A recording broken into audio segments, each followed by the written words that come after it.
Joe, I'm positioned perfectly. When it comes on, you might want to just come a little closer. You can position yourself.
Joe Pasillo and Joe Resinello. So as Joe and I always say, the left is teeing it up. Today's no People that are exception. taking this down, are they not haters? I think they might be listening to the front line with Joe and Joe. Should be. And once more, dear friends, we are going way into the breach.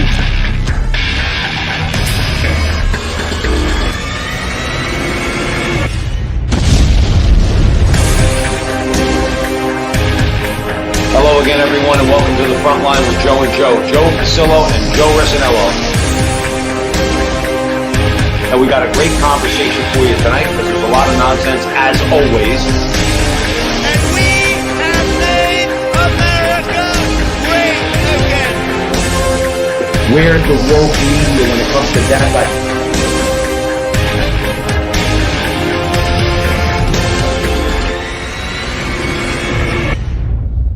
Our conversation is your conversation, and that conversation is going on everywhere. Welcome back, everyone, to the front line with Joe and Joe. Joe Pasillo and Joe Resinello. And once more, dear brothers and sisters, after this crazy freaking week, let us go into the breach. And there is a very wide and gaping breach that we have to go into, not just tonight, but moving forward. And I bet you all expected us to have frowns on our faces, okay? I bet you all expected us out there that we were going to be going crazy. Don't worry, there's time for that, okay? There's a few things going on. As always, okay, we look to certain people to be objective, to bring a little calm, to bring a little peace, okay? And one of the people that we're looking to right now is Archbishop Carlo Maria Vigano, okay? He wrote a letter. Tell everyone who he is. All right, now, Carlo Vigano basically, Archbishop Vigano basically wrote a letter. This is going back, 2 years? Yeah, about 2 years, a little over 2 years ago, where he blew the lid off the McCarrick scandal in the Catholic Church. He's basically in hiding, okay, from what I understand. I kind of don't know where he is. He writes letters. He gave an introductory talk to the Catholic Identity Conference, and that was just about a month ago. I think that was Michael Matt and a few other people over at Remnant TV and others. So Archbishop Vigano has been spot on. He's talking about, obviously, the Catholic Church and the deep church, but he's making the parallels that are necessary and important between the deep church and the deep state in America. Why is he particularly qualified to talk about America? Because he was the papal nuncio. That's a Vatican word for ambassador. The papal nuncio to the United States at one point, not anymore, at one point. So he knows what he's talking about. He's got his finger on the pulse of things, so to speak. So we look to him. And Joe broke down, I read his letter a couple times. Joe broke it down, pulled out a few things that he wants to talk about, okay? And basically reminds us of something that's very important. And this is speaking to all our friends out there, all people of goodwill, okay? God is always in control. We may not like it. We might not like it. We might not like what God does, okay? Because we don't have the mind of God. We can't understand it. But God is always working towards the good. God will draw the greatest good out of anything. We said that last week, and especially as just Christians overall, Catholics in particular, need to be reminded sometimes. The worst evil that ever happened, that was ever perpetrated in all of human history, was when the creation nailed their creator to a cross. Okay? That was the worst thing. And for God, that turned out to be the best thing, because the cross is our key to heaven. Now, I don't need to give everybody a catechesis here, okay? But we all know that God is always working towards the good. We are going to break a few things down, and we hope for the good, and we hope that it is in God's plan that the left get defeated between now and Inauguration Day, and Donald Trump is still president. We're praying for it, right? Absolutely. We're praying for it. But we want to break down a little bit of Archbishop Vigano's letter, talk about that. We're going to talk about election fraud, just to give you some facts, okay? Just some info. We're going to put on our little reporter hats and talk about what's going on in Wisconsin, in Michigan, most importantly right now, Sunday night, Pennsylvania, okay? And we're going to talk about that a little bit. We're going to talk about Trump's legacy. Let's say he does lose, okay? Let's say he does. Let's say he can't win the legal challenges, okay? And Joe Biden's president. What has Donald Trump done to reshape and truly transform the Republican Party into a party of working people and minorities? And shedding, as Joe and I have said millions of times on this show, which most of you can attest to because you've heard us say it, the Republican Party needs to shed its country club elitist image and start caring about workers. Donald Trump has done that. He's transformed the Republican Party. We're going to talk about that, and we're going to talk about how we need to show the door to what are they? Not log cabin. Lincoln Project Republicans, Michael Steele, never Trumpers. Okay, see ya. Wouldn't want to be ya. We don't want you in our party anymore. We want those blue-collar Democrats that are tired of being taken advantage of by the Democrat Party in the Republican Party. We want African Americans. We want Hispanics. We want working people and business owners. Business owners. See, we're not socialists. Okay, we want business owners. We want businesses to thrive. But the balance between workers and business owners needs to be something that the Republican Party concerns itself with. Donald Trump has done that. So without any further ado, but real quick, and Ann's in the chat room said he took down the media. That's something, Ann, we're not going to talk about tonight, but believe me, the media and the pollsters need to be addressed for any subsequent election, because they've shown themselves not just to be off. They've shown themselves to be liars. They are just straight up liars. Okay, in the course of the conversation, and we'll probably talk about that a little bit. Now, so if you're following us right now on Facebook, on any platform on Facebook, please share this video. Like, subscribe, share, follow Joe and Joe. Okay, and if you're watching us on YouTube, please. We're growing our audience nicely. We could use a little help. So on YouTube, whether you're watching on Holy Faith Media or The Frontline with Joe and Joe, like, subscribe, and hit the little bell, okay? This way, we could begin a movement in this country, with or without Donald Trump, all right, to really change this culture, because that's ultimately why we started doing this show 2 years ago, okay? So without any further ado, I've been a little bit long-winded. I'm handing it over to Joe, because we want to talk about Vigano. As Joe said, Archbishop Vigano wrote a letter. It's called the Post-Election Letter to American Catholics and All Americans of Goodwill. So I'm going to read a couple excerpts, and then we're going to have a little bit of a conversation. I think it's an interesting message. This is what he had to say. He said, "In these hours, while the gates of hell seem to prevail, allow me to address myself to you with an appeal, which I trust that you will respond to promptly and with generosity. I ask you to make an act of trust in God, an act of humility and filial devotion to the Lord of armies.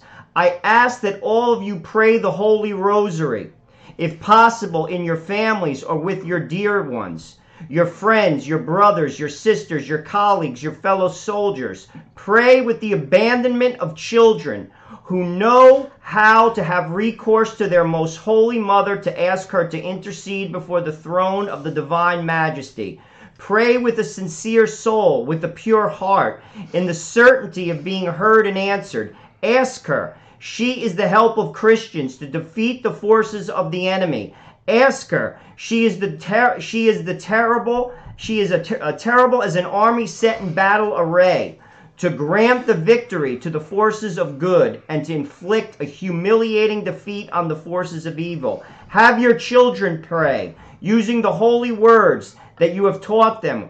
Those confident prayers will rise to God. Very important to have that confidence. I'm sorry, Joe. To have that confidence, all your prayers, okay, are being heard. You don't know God's answer, but trust me, and this is what we tell everyone, you have to trust that God is watching over us at all times. Please don't discount that. Our trust is not in men. Our trust is in God. Sorry, Joe. Have the elderly and sick pray, so that they may offer their sufferings in union with the sufferings of our Lord, who suffered on the cross when he shed his precious blood for our redemption. Have young ladies and women pray, so that they turn to her, who is the model of purity and motherhood.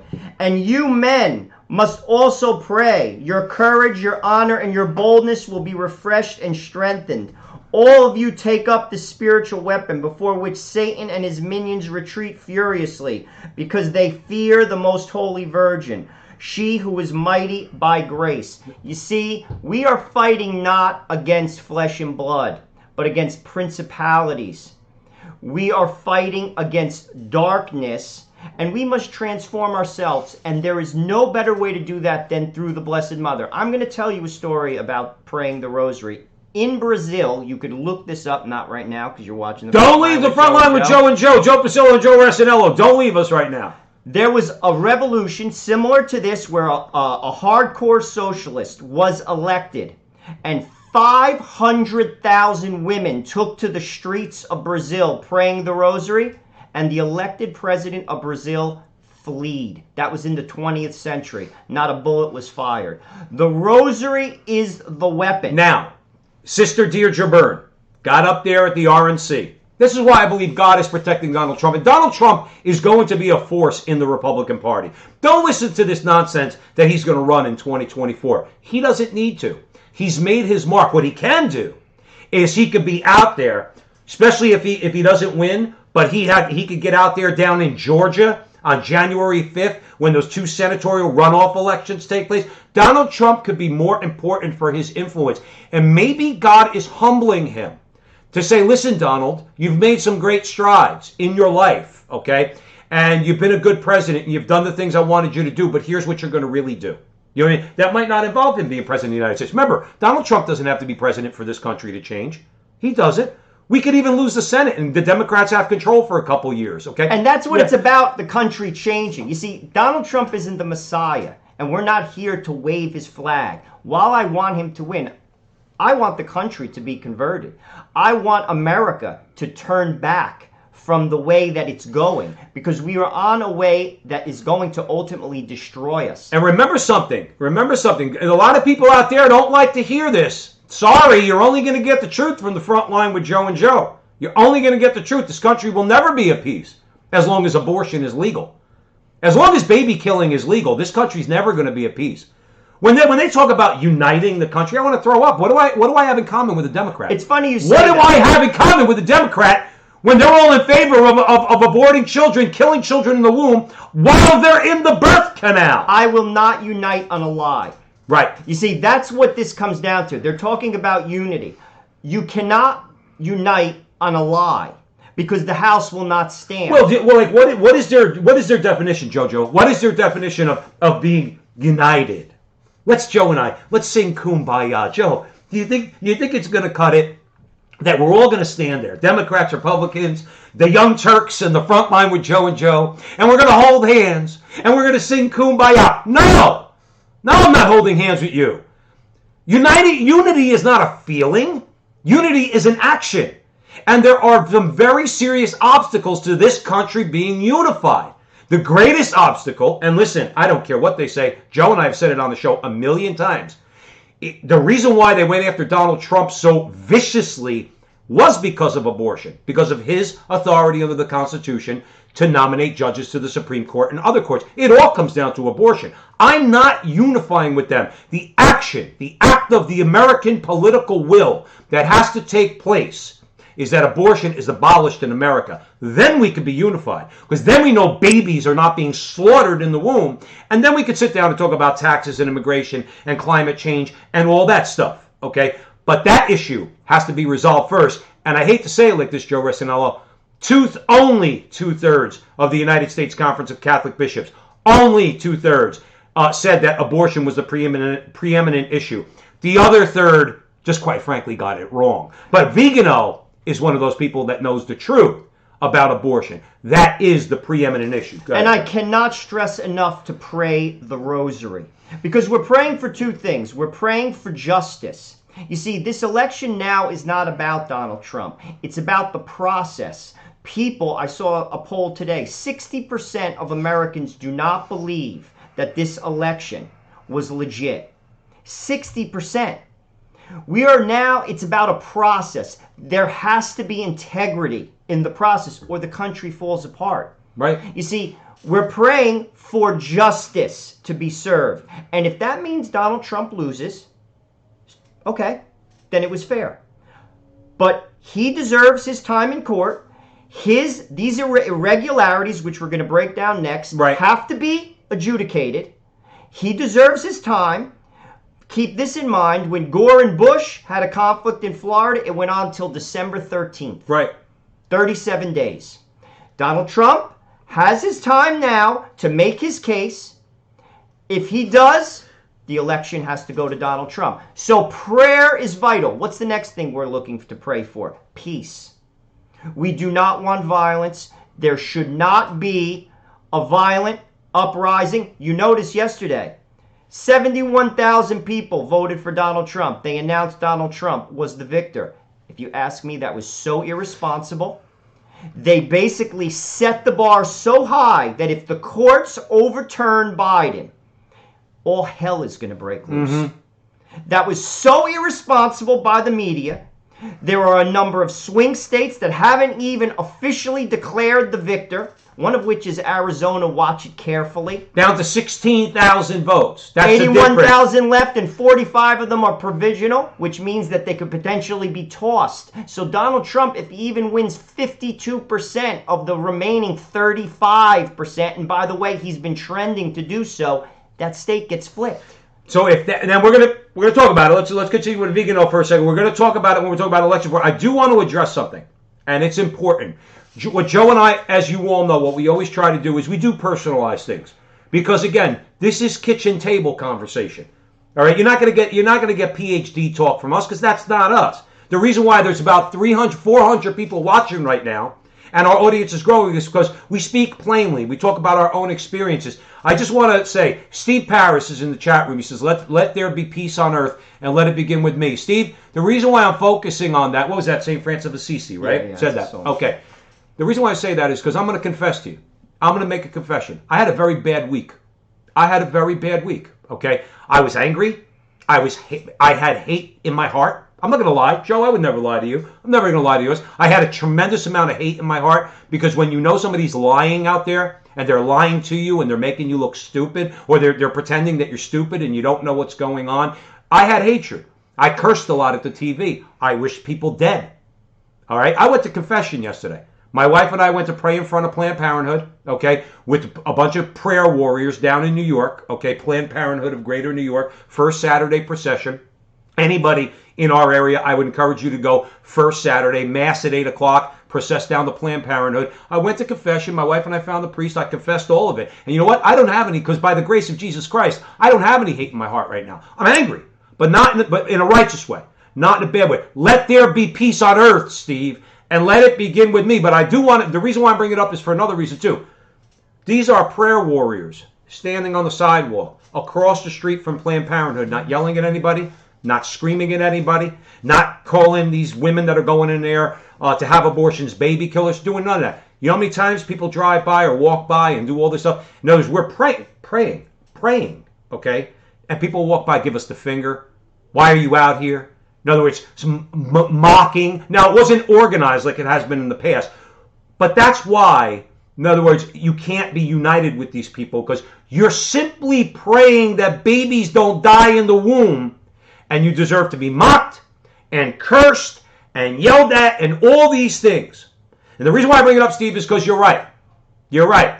Let there be peace on earth, and let it begin with me. And as Joe's saying, let's keep praying. But don't ever mistake that these people are particularly vicious. I'm going to go on with Archbishop Vigano, what he had to say. He said this: do not allow yourself to be discouraged by the deceptions of the enemy, even more so in this terrible hour in which the impudence of lying and fraud dare to challenge heaven. Our adversaries' hour are numbered. If you will pray, if you will all pray with faith and with the true ardor of charity, may the Lord grant that one single devout, faithful voice rise from your homes, your churches, and your streets. The voice will not remain unheard, because it will be the voice of the people that cries out in the moment when the storm rages most fiercely. Save us, Lord, we are perishing. The days that await us are a precious occasion for all of you and for those who will unite themselves spiritually to you from every part of the world. You are the honor and privilege of being able to participate in the victory of this spiritual battle, to wield the powerful weapon of the Holy Rosary, as your fathers did at Lepanto, to repel the enemy armies. I love it. I love it. And everybody knows, and this is important. This is why we're talking about Vigano. I love this, okay? Sorry, this is red meat for us Christians, particularly us Catholics. The Battle of Lepanto, 1571, okay? Outnumbered 3-1 by the Muslim forces. And the Catholics went to confession, prayed the rosary, went out, and they defeated a much bigger navy. Okay, and they saved Europe. Now, this is why I'm bringing it up. Okay, and why Vigano, Archbishop Vigano is bringing it up. They saved Europe, at least for a time. Europe has its own problems. Okay, but at the time, those warriors saved Western civilization. If you think that it's not parallel right now, America is going to be run into the ground by these people. Right? Now, don't think that Joe Biden is going to do it. Joe, what did you say earlier? He's on his way out. Okay? I'd be surprised if he's president. If he actually gets inaugurated, I'd be surprised if he's president for a year. Okay? I'd be shocked. All right? It'll be Kamala. Make sure you pronounce her name correctly, or else you're a racist. Or else you're arrested. All right? Oh, yeah, you'll be arrested soon. Because it'll go beyond that. But you're a racist if you mispronounce Kamala. So remember, it's Kamala. And she's going to be told to go sit in the corner, and Obama and the rest of them are going to come in and make all the decisions. We've said that time and time again. American civilization and anything that might have been good in America is going to go away. At the point I'm at right now, I said to my wife, America is simply the place I live. It's just the place I live. I would never, right now at this moment, unless this country could get its head on straight, okay, this is just the place I live. I'm going to keep fighting for it because my friends and my family live here too. And I'm going to defend our Constitution. I will do that. But not if we're going to let these people just do whatever they want. The media, pollsters, Antifa, Black Lives Matter. If you don't like something, go burn down a building. This is Lepanto. And you are outnumbered. Maybe not 3-1, but you are outnumbered. You got to fight the fight. And what Vigano's saying and what Joe Rossinello is saying, what I'm saying is you got to pray that rosary. You got to bust out the weapon, as Sister Deirdre Burns said. Bust it out and pray it. Use it. What did we say to Father, the exorcist priest, Father Vincent Lampert? Yeah, from Indiana. Don't leave, but when you get a chance, that was a good video. Father Lampert talking about, talk about exorcism and everything else. He's the exorcist, like you said, from Indiana. And we were talking about the rosary, and I said, in other words, I don't know if Father Lampert thought I was a little bit crazy. Maybe he did. But I said, the rosary's not for old ladies. And I did, to my credit. I'm just saying, I mentioned Lepanto in the interview. I said, the rosary's not for old ladies. The rosary's for men. It's for all of us. But men have to use it, pick it up and use it, and ask God for his help and his grace to be able to fight this battle. If we don't do that, we're just relying on men, and men aren't going to help us, Joe. I agree. God will inspire men to come together to fight the battle, but ultimately it will be God that gives us the grace and the strength that we need to move forward in battle. And Again, this is a spiritual battle. We have to fight it with our spiritual weapons. To conclude, he says, pray with the certainty of our Lord's promise. Ask, and it shall be given unto you. Seek, and you shall find. Knock, and the door shall be opened unto you.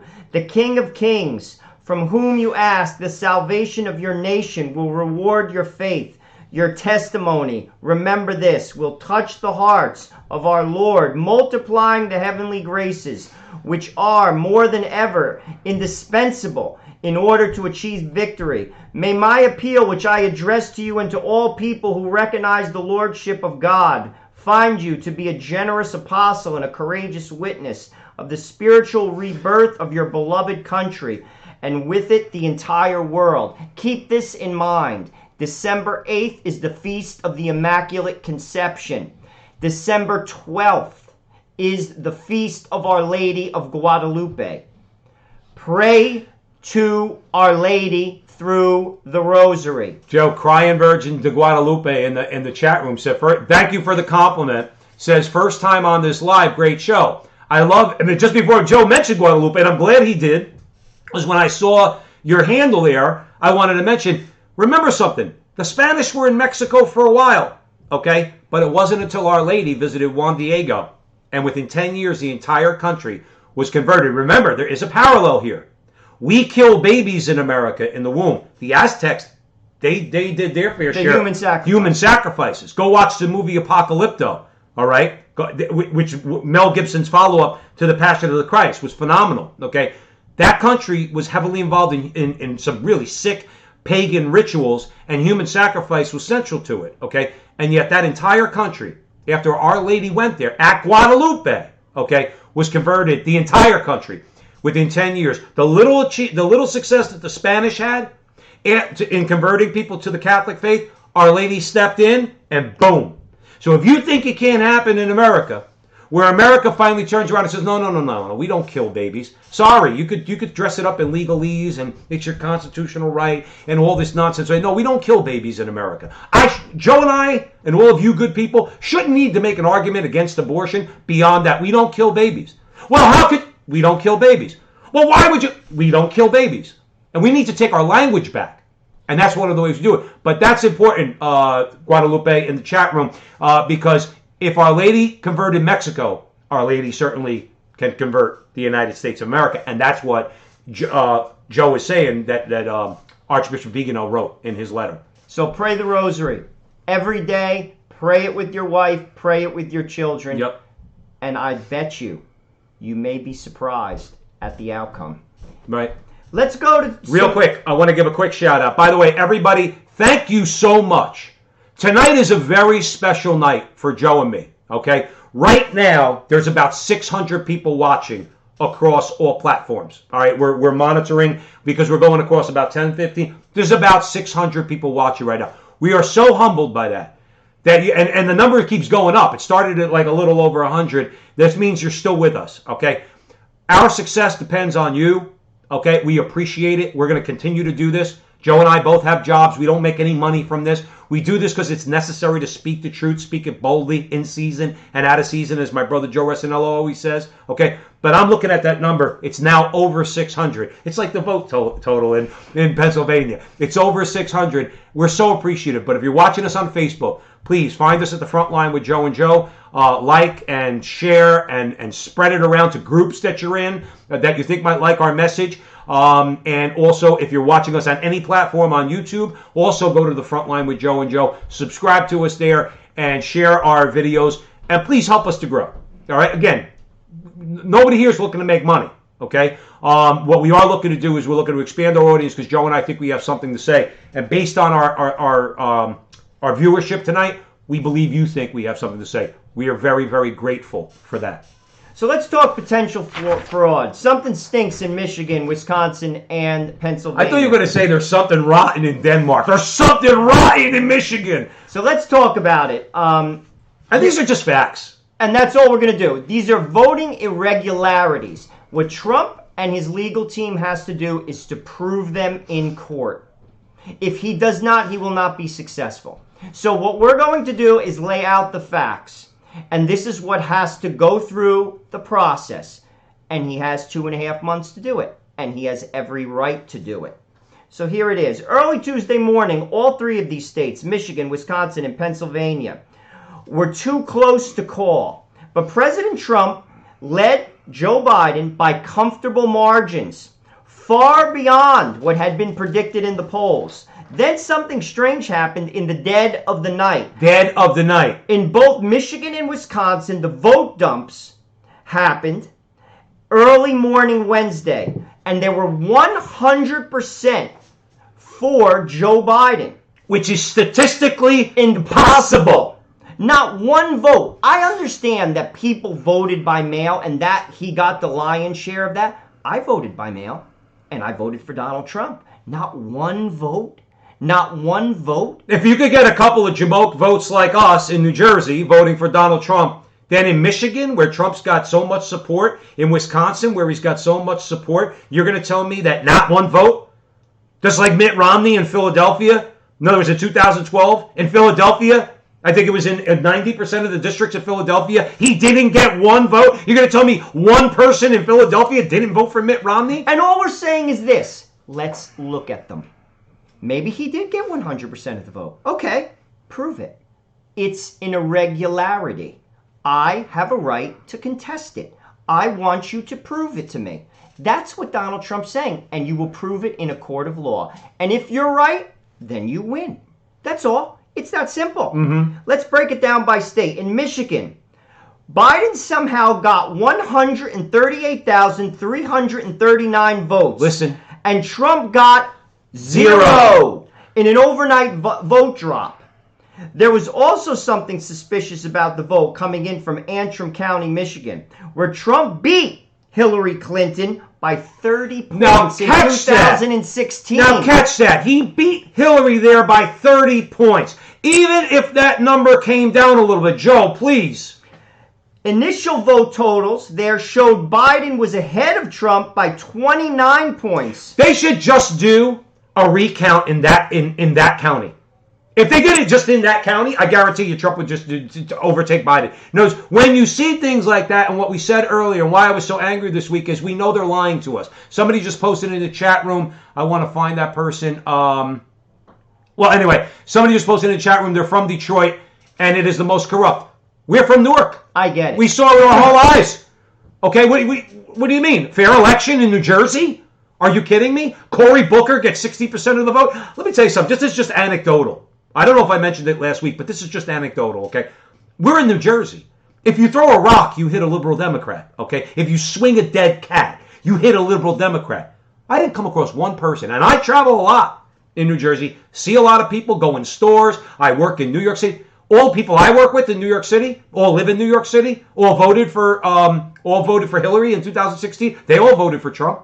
They would come up to me and tell me, Joe, I'm voting for Trump. Spanish, black, doesn't matter. I'm voting for Trump. I can't stand this guy. I can't stand Joe Biden. I didn't meet one person in New Jersey that said they were voting for Joe Biden. And it's not like they were shy about it, because they don't have anything to fear from me. If anything, it's the reverse. Okay.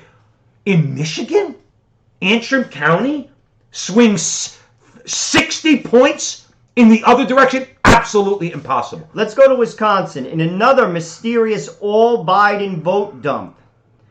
Biden miraculously overcame a 4-point lead, a Trump lead in the middle of the night, thanks to vote dumps in which he got, you guessed it, 100% of the vote. Trump got zero. That's 0.0. I know Thomas is in the chat room. He'll appreciate that. He's a Crusade Channel listener. By the way, all you good people out there, and because now we're near 700. God bless you all. We've got 700 people watching us. Mike Church, we are on his station. He has graced us. We had our 1-year anniversary there. We do one show a week, a 3-hour show. Okay, we do it on Mondays. We would encourage all of you, okay, to check out crusadechannel.com. Always on air, always online at crusadechannel.com. Okay, first 30 days are free. First 30 days are free. Joe and I get nothing. Zero. Okay, we want to see that channel thrive. What Bill O'Reilly has done for conservative politics by starting a new network and bringing a lot of people on a roster, Mike Church is doing the same thing. Okay? Not only appealing to Catholics, but all people of goodwill. So you don't need to be Catholic to watch Mike Church or Rick Barrett or Aaron Barker or Dave Simpson or Brother Andre Marie or Joe and Joe. We encourage you to take advantage of the 30-day free trial. You will not be disappointed. And in the mornings on YouTube, Mike does a live stream of his show now on YouTube to try to show people exactly what he's doing and encourage them to take advantage of it. It's on Roku. It's on Roku and it's on YouTube. Just go to the official Mike Church channel. He's on every morning. Okay, so we would encourage you to do that. Let's talk Pennsylvania. This is important. This is the cotter pin to it all. And we got to get into Pennsylvania a little bit. The Democratic scheme to steal the election is a bit different than Michigan and Wisconsin. Rather than vote dumps, basically what they did here is Pennsylvania is relying on the Democratic Secretary of State to count basically votes that came in late, okay? As though they came in on election day. This is the conversation here. The legislature in Pennsylvania, basically, which is you vote for somebody and they make the laws. That's how it works in the United States. They said that mail-in ballots have to come in on a certain day. That's the law. That's in the Pennsylvania. law. Right. They did not follow that law. And this is the important part. A Supreme Court Justice, Samuel Alito, required all those votes to be segregated. Set aside. So, when this goes to court, and tomorrow Rudolph Giuliani is going to file a motion for it to go to court, they are going to argue to potentially dismiss those votes. Now, let's break this down.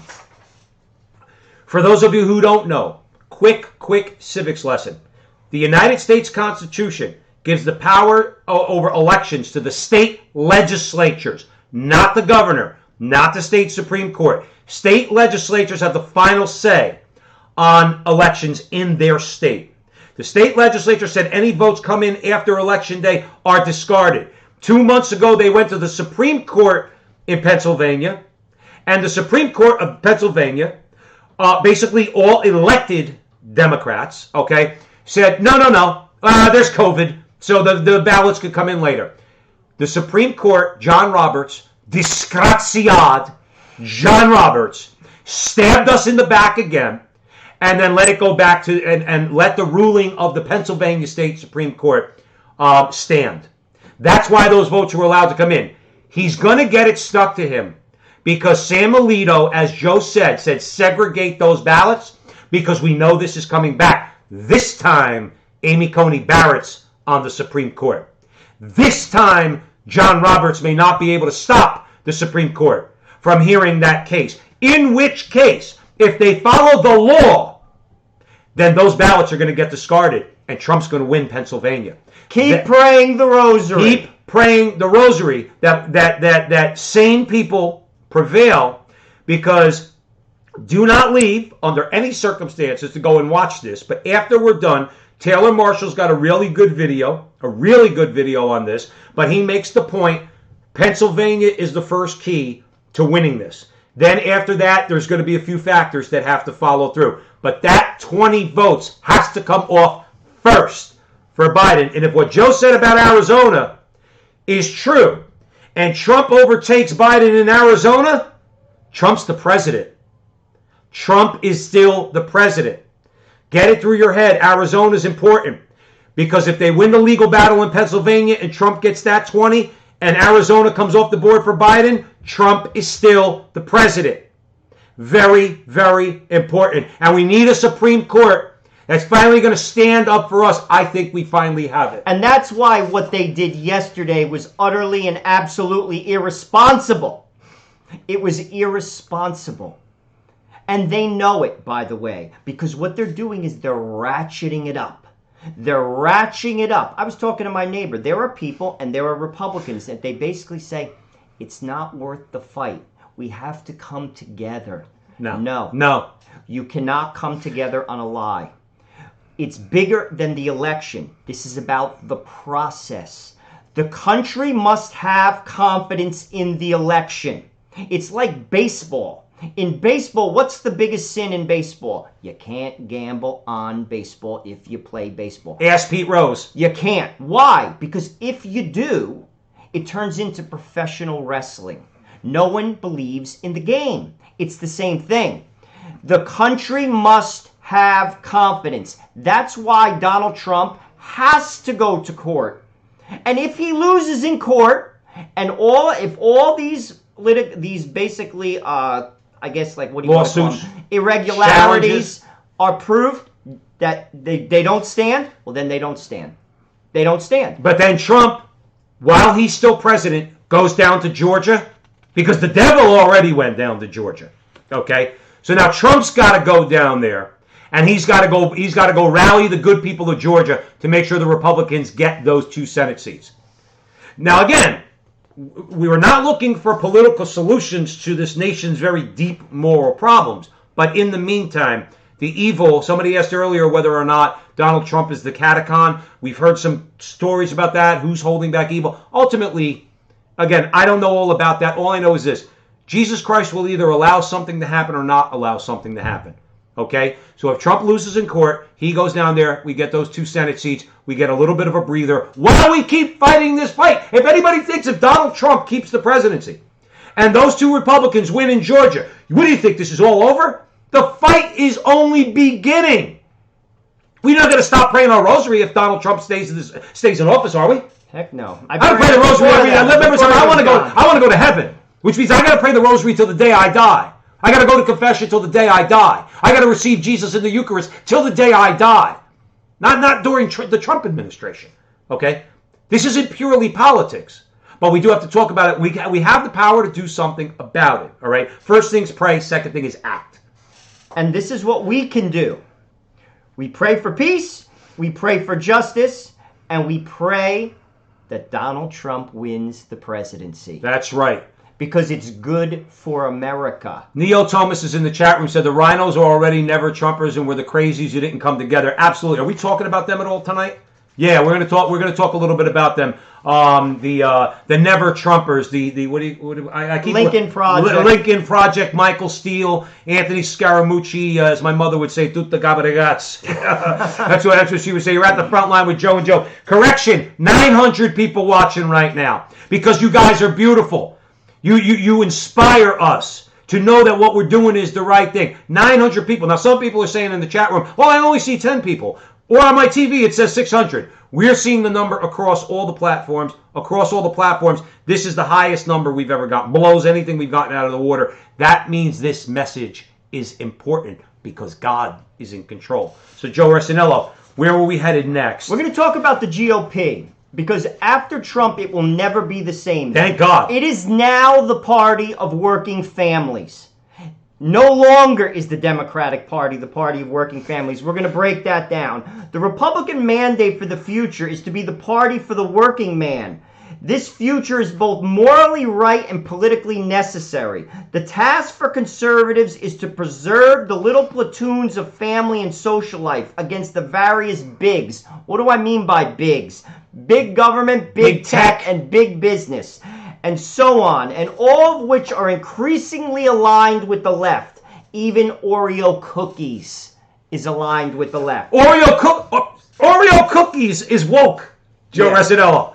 Oreo cookies. So when you give your kid an Oreo, and listen, let me tell you something. I would have, if my mother told me to clean the whole house when I was a kid, and my reward would have been Oreo cookies, I would have had that house spotless. And I hate cleaning. Just ask my wife, okay? But if my wife offered me Oreo cookies, I'd take them.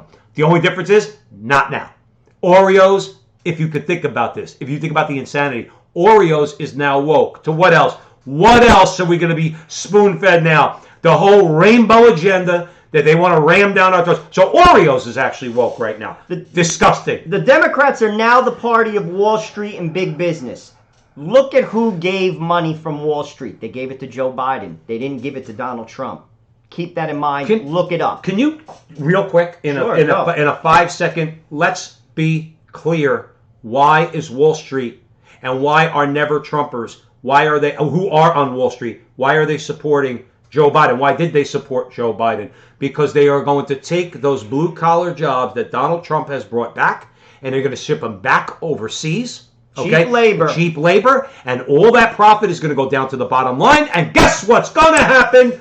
The stock market's going to go up. Now, the stock market has been up, but wages have soared in America because of Donald Trump's policies, okay? But these greedy bastards on Wall Street, they're not happy with Donald Trump's form of free markets and capitalism. They don't care about workers. So Anthony Scaramucci and all the liberal Democrats downtown on Wall Street, they're all going to take those jobs, and the first chance they get, they are going back to slave labor in China and other countries. And you know what? Many of those people who are going to lose their jobs voted for Biden. That's the shame of it all. Okay, because Donald Trump's tone is a little bit too much for them. When you lose your job, don't come crying to us. We tried to tell you Trump was on your side. As I said, the Democrats are now the party of Wall Street and big business, as Joe just illustrated. These corporate types fund the cultural left, which has abandoned the working class to focus on race, sex, and gender obsessions of the educational elite. What is also the new GOP? It's now the party of minorities. It's now the party of women. The Congress just elected more women. Oh, by the way, congressional races are not over. And even though Republicans might not have a majority in the House, Nancy Pelosi very well could lose that gavel to somebody who's less insane than she is. Notice I didn't say sane, because right now there are no sane Democrats. Even the pro-life ones have jumped and they're now pro-abortion. So there are, but will be less insane than Nancy Pelosi. Kevin McCarthy was on with Maria Bartiromo this morning. Okay, he said, record amount of women? See, the party that's anti-women because we're pro-life, okay, just had a record amount of women go to the United States House of Representatives, and there's about 10 to 15 races right now that have not been called. And by the way, you notice where they are? California, New York. What's going on here? What's going on here? Notice, and many of them are women. You know, the Republicans, this would be a stretch, can actually take the House. Now, that every single race would have to fall their way. That's probably not going to happen. But what they might be able to do, and this is why they could get the majority, because some Democrats have to vote for Nancy Pelosi, and they may not. The Democrats would still have the committee chairs, okay? But if 10 Democrats that are going back to the United States House of Representatives voted against Nancy Pelosi in 2018 to become the Speaker, 10 out of the 15 that voted against her are going back. If the margin narrows, and the Democrats as a party have maybe 5 votes, 5 members more than the Republicans, those 10 join with the Republicans, and they put up somebody who's, again, less insane than Nancy Pelosi. That could also be a decent outcome. But go ahead, Joe. Let's talk about what the bigs are doing. They're destroying the good things in life. I'm going to break a few of them down. The bigs promote and glamorize an ideal of self-creation and self-sufficient independence. The bigs teach us to define ourselves by our desires and experiences rather than by relationships and our relationships within them. They teach us that freedom to do what we want is our greatest good, and that we must therefore avoid commitments that constrain us. Instead of making promises that bind and define us, we have contracts with escape clauses. I'm talking about marriage. I'm talking about getting out of your marriage. Instead of putting down roots, we are taught to be untethered and always ready for the next opportunity or experience, willing to walk away from even our most fundamental commitments in order to chase our own personal selfish dreams and desires. That is what the left is teaching our culture. But they've done that successfully for the last 50 years. When people, in the 80s, I remember when Joe and I were kids, right, teenagers, I remember the party of family values was getting mocked because it was a source of mockery for the left to go against conservative Republicans. What do you mean? We're for family values. No, you're not. You're for abortion, number one. So you're for destroying families. You're for contraception. Nothing has led to more abortions than contraception. Nothing has led to more divorces than contraception. Okay? That's fact. Oh, absolutely. I'm not making that up. Absolutely. What about pornography? The whole sexual liberation. So pornography, which has destroyed families, they're not pro-family.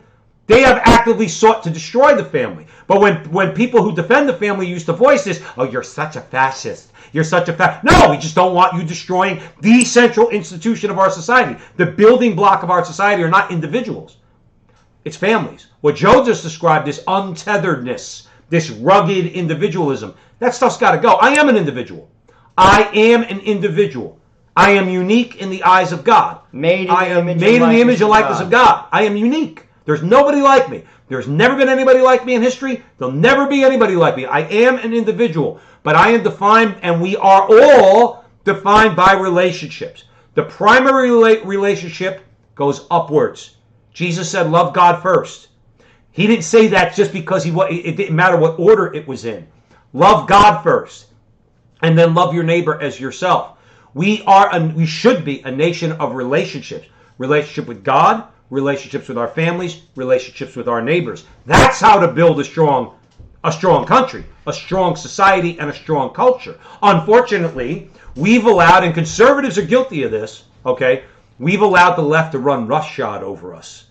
And that's one of the reasons why we're here. We're here to say, absolutely not. You're not going to destroy my family. You're not going to destroy my brother's family. You're not going to destroy everything in your way. We're here to say we're fighting against you. That's why we said earlier in the show, that's why we're praying our rosaries. There's the battle. But you're right. This untetheredness. You're not tethered to anything. You could define who you are. You could define anything. This neo-Gnosticism that we're living in right now. You know what? A man is a man. And when a man is born, he could say exactly what sex he is. Really? I didn't know you could do that. Is there a magic trick to that? What do you do? Say some words, hocus pocus, and all of a sudden you're a woman? But this is what we're living in. All right? This is what we're living in. This is what we have to fight against. The big government handouts replace the jobs that could once support a family. Big tech and big business sell distractions from the decline of real relationships, communities, and identities. Big pharma pushed opioids to dull the pain of decline and meaningless. The bigs that direct our culture, economy, and politics have made it harder for many Americans to live the good life of family, faith, and community. They have made the education system and the college or bust idea while outsourcing working class jobs. They have promoted sexual self-expression over family stability. They mock the religious beliefs of communities that bring order and meaning to people's lives. This is what they do. This is why we're in the situation we're in. This is why we must pray the rosary. Pray it with your family. The family that prays together stays together. Pray That's not just a cliche. Rosary. Very important what you said. Look at what Joe just said about order. Was it order? Okay, within the family. Order and meaning.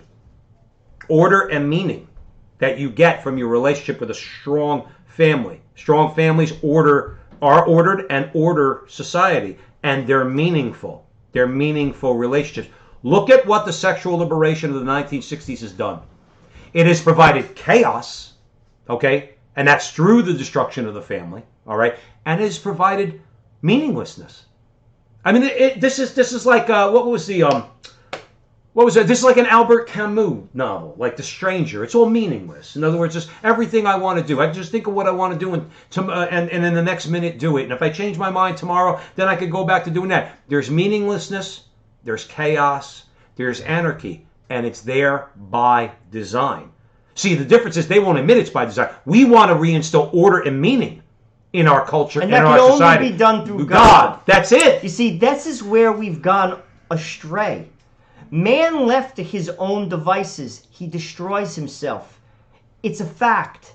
That's why God came on the earth. He's called Savior, right? He saves us from who? From ourselves. A man left to his own devices, he destroys himself. Even if he's smart, even if he's rich, it doesn't matter. You see, there was a time where we had unity. What was the unity? It rested when Democrats and Republicans could basically agree to disagree, because there was a fundamental idea in what? In God we trust. That's the motto of the nation. It's gone.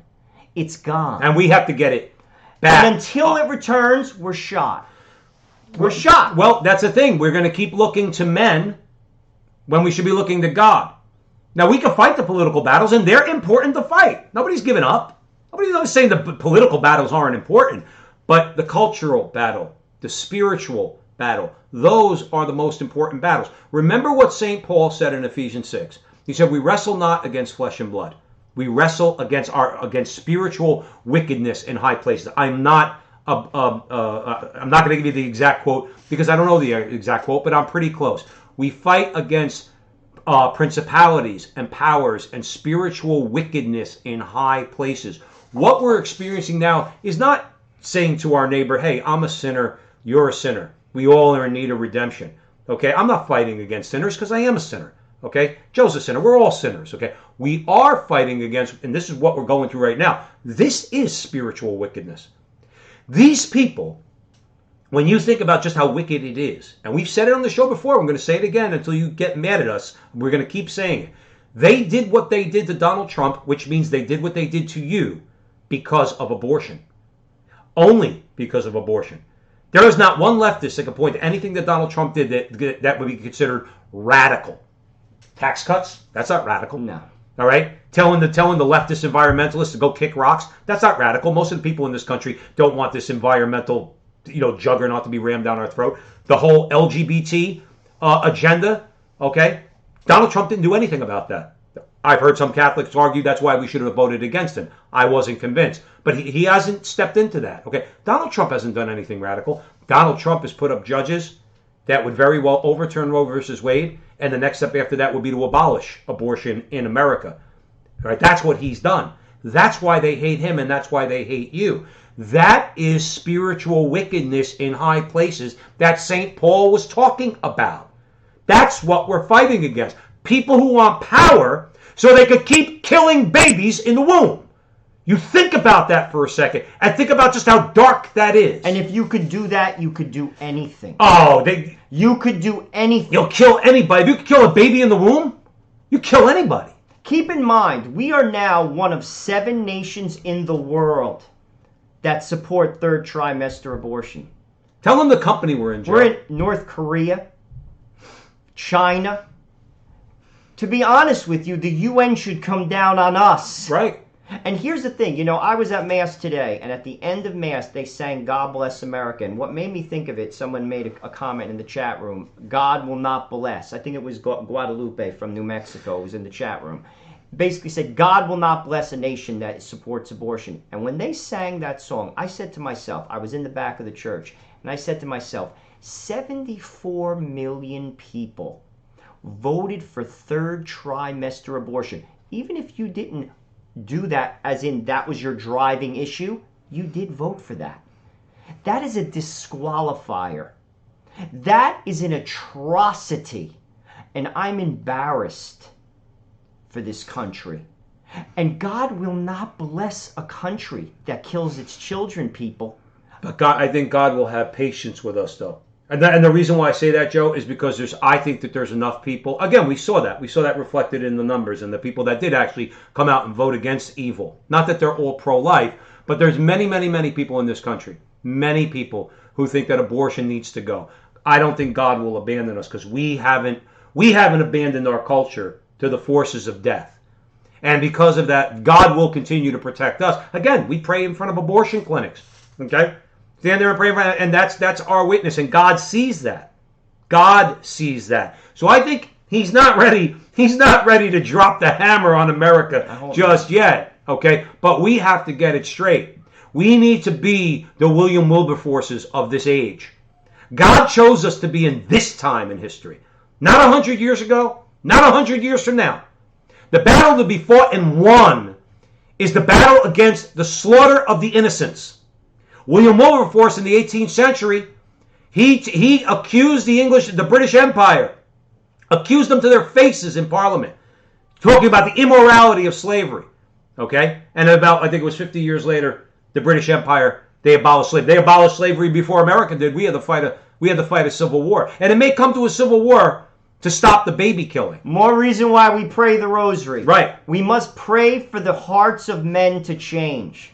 You see, sadly, words don't change people's minds. People tune you out. People must see witness. People must, first we have to change. Our hearts have to change. The rosary is the battle.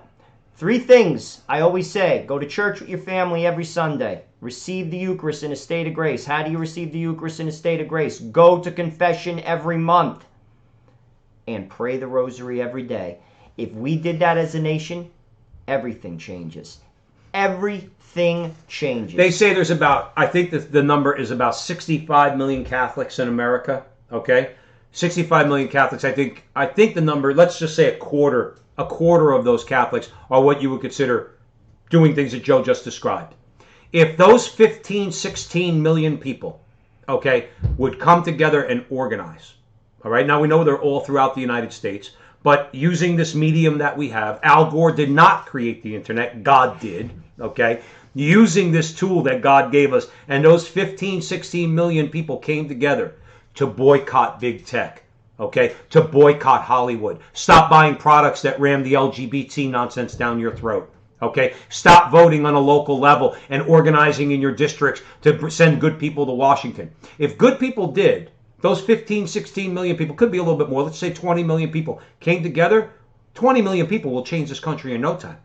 20 million, because we'll evangelize the culture, which was what our mentor and our padron, so to speak, Father Lewis, said right off the bat when he encouraged us to do this. So you guys got to evangelize the culture.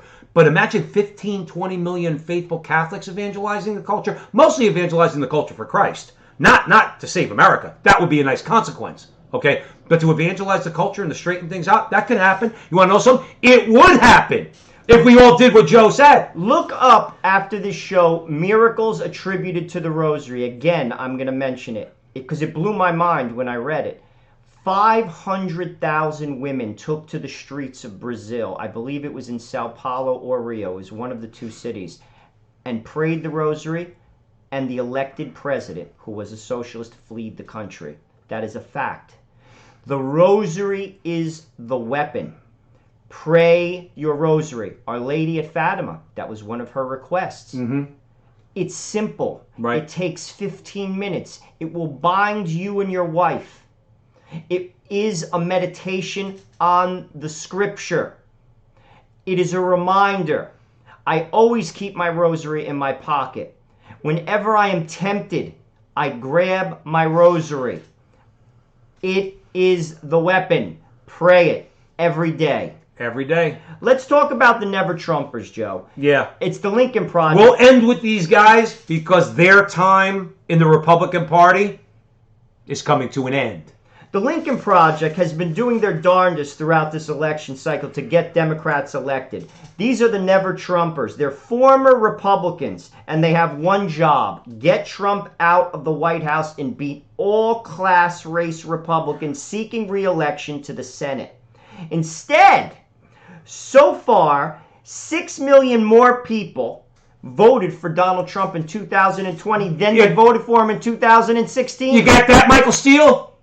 You get that, all you guys, all you Republicans out there, all you Never Trump Republicans? 6 million more people. But you know what that means? Because I know what you're doing while you're sipping your Grey Goose and you're eating your foie gras. You're saying, well, screw them. No, they're not. Those are the people that voted for Trump. What they're saying is, as we always quote the line from the movie Rocky, screw you, creepo. Screw you, creepo. We don't want you in our party anymore. 93% of Republicans voted for Donald Trump. You know what that says to Michael Steele? Michael, we'd respect you more if you just went over to the Democrats. You and your Wall Street buddies and all you Republicans that want to ship our jobs overseas, just go to the Democrats. You never cared about abortion or gay marriage anyway, so we don't want you in the party. We don't want you in the party. So just leave. No say, well, I'm a real Republican. No, the 93% of Republicans that voted for Donald Trump, those are the real Republicans. You all could kick rocks. In terms of the numbers, how much money they raised, this is the Lincoln Project. It raked in upwards to $60 million since its inception, and that's just a year ago, with a super PAC spending $28 million on the presidential race alone, pouring millions upon millions of dollars. The race in the Senate, Lindsey Graham, I think it was the most expensive. $100 million. And they lost. No, they didn't lose. They got trounced. You see, when you talk about like power and money, the way they perceive it, how it doesn't always speak. Mike Bloomberg blew $500 million. He spent $100 million on Florida. Right, and lost. Trump won handily in Florida, as opposed to what the polls said. Okay, you had Lindsey Graham in South Carolina. You had Mitch McConnell. Mitch McConnell's going to lose he's going to lose his majority. His place as the leader of the Senate majority. Lindsey Graham, he's going to pay that price for supporting Amy Coney Barrett. They crushed him. McConnell crushed McGrath. Okay? Lindsey Graham crushed his opponent. $100 million in each election. $100 million. That's why when they talk about Georgia, and they say, oh, well, Hollywood and big tech, that mutant Jack Dorsey that you're always talking about. Joe's the one who called him a mutant first, not me, but I'm going to steal that one. That mutant Jack Dorsey and big tech are going to pour so much money into Georgia. But we saw because of the Lincoln Project Gobbledygots Republicans, okay? It doesn't matter. Pour in $300 million if you want, okay? Donald Trump and the real Republicans are going to go down there, and those two senators are going to go to the Senate, Perdue and Loeffler, okay? And the Republicans are going to keep the Senate. Why? Because they just showed you money, it does not always matter. And in this case, it didn't. Again, Mike Bloomberg, $500 million. And by the way, it's not like he dropped $500 million, okay, and he got something for it. No. That would be like if he went to the crap table, put up $500 million, and he went down in flames. In flames. He won nothing. He got nothing for his $500 billion. So it goes to show you the American people are smarter than all these elitists give us credit for. To conclude this evening, we want everyone to pray. Pray your rosary. Pray for the United States of America. Pray that our election system is preserved. Pray that Donald Trump gets reelected. Pray for a peaceful transition. Pray for our own conversions, because it's our witness that will change America. Men believe what they see, not what they hear. And pray for us. Pray that we stand tall. Pray that we continue to fight the fight. Pray that if we're up against opposition, we don't back down peacefully, but never back down. Fight to the bitter end. That's right. I do want to mention a couple things before we go tonight. Please stay with us. Eddie Mahias is in the chat room, said never Trumpers have taken over Fox News. It may or may not mean anything to you, okay? If I do like Tucker Carlson, I think he's an important voice. I do like Laura Ingraham. I think she's an important voice. I'll catch them on YouTube. I'm not watching Fox News anymore. Yesterday, I downloaded, I have the one of the devices that you have on your TV, Fire Stick or whatever. I downloaded One America News, Newsmax, and I did download Bill O'Reilly's. He's putting together a channel, The First, okay? And any commentary? They have good, like Sean Spicer. I saw Sean Spicer. Saw some other good people. The Second Amendment supporter Dana Lash. All these good people are on. They're political conservatives. They're not Catholic, let's say. But that's okay. That's okay. In other words, I'd rather get my news from them and Newsmax, okay, and OAN and The First than get it from Fox News. Eddie said the Never Trumpers have taken over Fox News. I dropped the hammer on Fox News. I know Joe doesn't even go near Fox News. I would encourage all of you. Fox News needs to suffer in the ratings. They need to suffer in the ratings for their betrayal. They were not fair and balanced. They were not. They used to be. They're not. Brett Baer proved himself to be a disgraziat, okay, like many others on that station. Got no time for them whatsoever. They allowed Mo Alethi, a disgusting human being. He called Rachel Campos Duffy a liar for saying that the workers were not allowed to oversee the vote. He called her a liar. In other words, and they let him get away with it without cutting him off or chastising him. My whole point in this diatribe, Fox News is finished. Finished. Okay? And we would encourage all of you. Okay? There's plenty other news outlets out there. If you want to see some great commentary on a daily basis, Crusade Channel. 7 o'clock in the morning Eastern Time to 11 o'clock in the morning Eastern Time. Just that one show alone, Mike Church's show alone, you'll get more information than you'll get watching a week's worth of Fox News. Okay? So crusadechannel.com, all right? Check out the free subscription. Please, wherever you're watching us, that's right. We ended up over 900 viewers tonight, which means a lot of you stayed for our whole conversation. We love you so much for supporting us. I could cry when I think about that many people watching us right now. That means we're growing. That means that God has Joe and I, two jamokes from New Jersey, in the palm of his hands, and he's guiding the show. We want to thank you for it. If you're looking at us on Facebook, share this video. Share the hell out of it. I think this is a great conversation. We're sure you do too. Share the hell out of it, okay? Let your friends know about it. Like, subscribe, share on YouTube. Hit the little bell, okay? You have any parting thoughts, Joe Resinello? No, but just thank you for listening, and keep us in your prayers. You're in our prayers. God bless you all. That's right. And yes, we will be praying for you all. And remember, until next week, 8 o'clock live on Sunday nights, our conversation is your conversation. And that conversation, it's going on everywhere. We'll see you next week.